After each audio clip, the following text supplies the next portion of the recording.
you ever wondered why you're not getting better from your anxiety?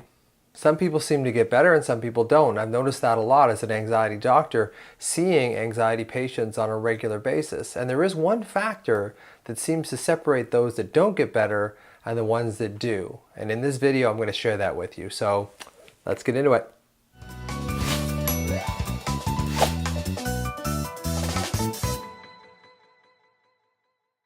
Welcome to the Anxiety MD, a channel I created to give you the best possible information to help you recover from your anxiety.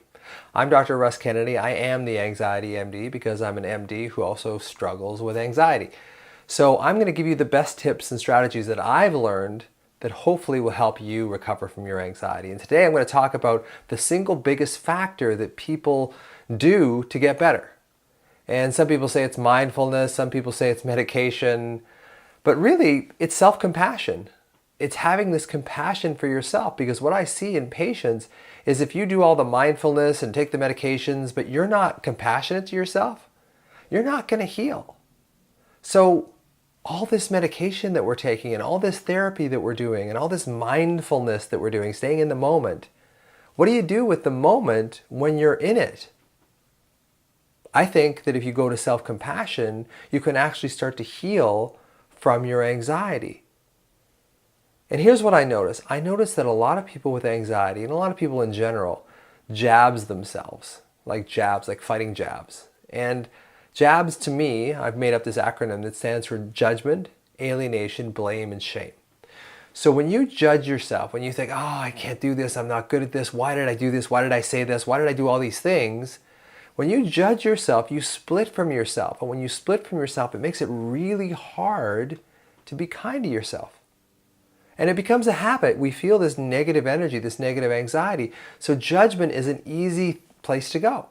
And especially judgment for yourself. And when you judge yourself, you alienate or abandon yourself. That's what the A stands for. So when you alienate from yourself, when you split from yourself, you make it impossible to heal. Because when you're split like that, you can't have a grounding, a scaffolding to put on your therapy, to put on the good things that are in your life, because you've separated from yourself. You're not whole. And then we blame ourselves for not getting better. It's like, why can't I get better? I'm trying all these things.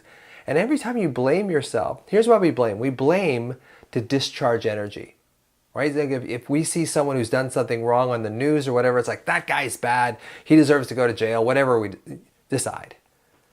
But when we do that, we discharge energy. But what if you blame yourself?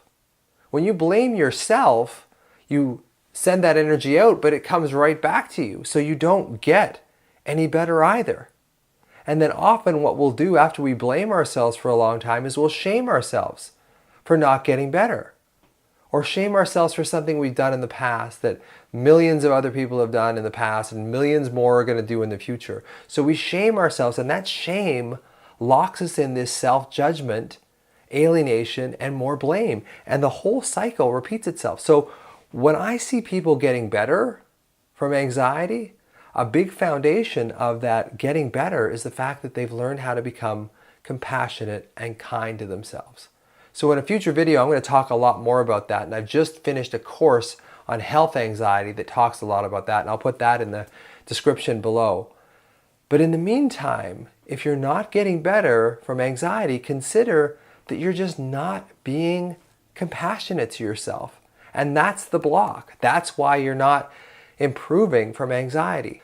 Because the people that I saw get better were the people that were most compassionate to themselves. The people that stayed in anxiety and couldn't seem to get out of that pit were the ones that are most judgmental, abandoning, blaming, and shaming of themselves.